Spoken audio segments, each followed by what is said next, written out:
Kung nawala ang OR ng iyong motor mga kaibigan, pwede naman tayo mag-download dito sa LTMS portal. Okay, so pag na-download mo na, pwede mo siyang ipaprint at maaari mo siyang gamitin sa pagbiyahe. Pwede mo rin ipakita yan sa checkpoint. Ngayon, paano ba natin makukuha? Paano pa tayo makapag-download ng ating OR gamit ang LTMS portal? Siyempre, kailangan mo i-open mo ng LTMS portal mo at pagkatapos yan, pumunta ka lang dito sa document. Okay? So, pag kinilik mo yung document, nandiyan yung mga transaction mo. Okay, meron tayo dyan nakalagay na license, motor vehicles, no comprehensions, saka yung official receipt. So, click lang natin dito mga kaibigan yung ating official receipt.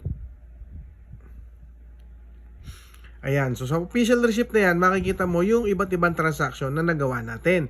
And then, puntahan lang natin kung ano yung transaction na ginawa mo.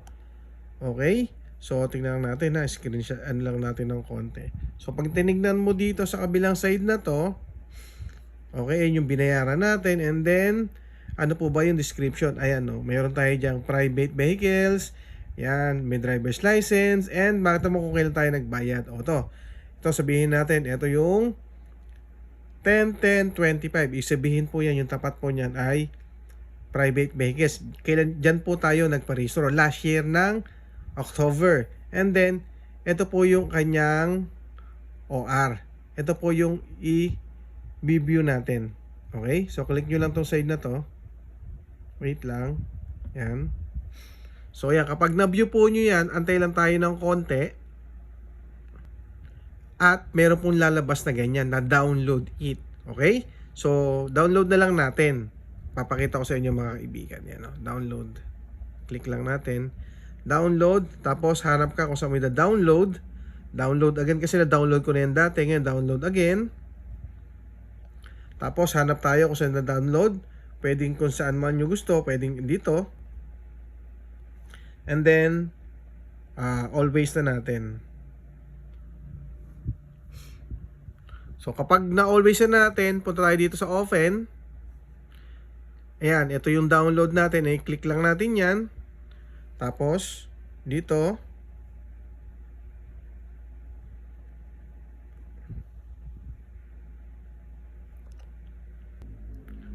And then, always. Ayan, mga kaibigan. Oh. Ito na yung ating OR. Yan, so mga kaibigan, malinaw yan ha.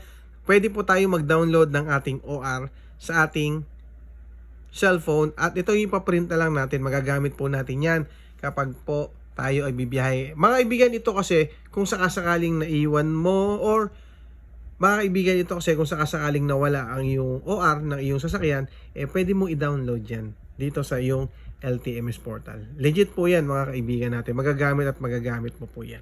Okay? So, para hindi na po kayo masyadong maabala, hindi na kayo kailangan pa pumunta sa LTO, i-download nyo na lang po ito kung sakaling nawala, nabasa, nasira, nasunog ang inyong OR. Okay? So mga iba nagtatanong naman, paano kung hindi nakapangalan sa amin yung sasakyan? So, ang pwede lang po talagang gumamit nito ay kung sino yung nakalagay doon sa LTMS portal kasi yun po yung naka-registered na sasakyan sa kanya.